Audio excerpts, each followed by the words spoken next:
شب برات میں قبرستان کیوں جاتے ہیں؟ یہ بیٹا سنت ہے، پیارے آقا صلی اللہ تعالیٰ علیہ وسلم سے ثابت ہے، اور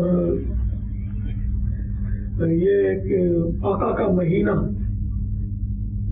مقصود المدینہ کا رسالہ ہے، اس کے صفحہ نمبر 20 پر پیج نمبر 20 ام المؤمنین حضرت سیدتنا عائشہ صدیقہ رضی اللہ تعالی عنہا فرماتی ہیں، میں نے ایک رات سرور کائنات شاہ موجودات صلی اللہ تعالی علیہ وآلہ وسلم کو نہ دیکھا تو بقیع پاک میں مجھے مل گئے۔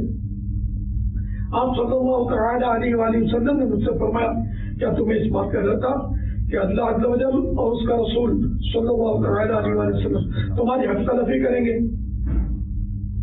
میں نے عرض کی، یا رسول اللہ صلی اللہ تعالی علیہ وآلہ وسلم، میں نے خیال کیا تھا کہ شاید آپ ازواج مطہرات میں سے کسی کے پاس تشریف لے گئے ہوں گے۔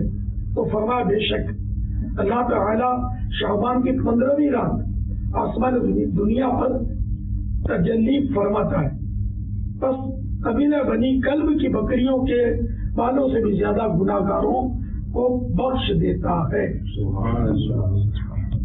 اس روایت میں کہ سرکار صلی اللہ تعالی علیہ وسلم کو بقیع پاک میں بی بی عائشہ نے پایا تو وہاں تشریف لے گئے۔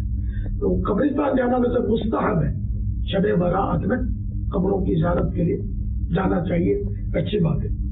واللہ تعالی اعلم ورسولہ اعلم عز وجل وصلی اللہ تعالی علیہ وآلہ وسلم۔ صلوا علی الحبیب صلی اللہ تعالی علی محمد۔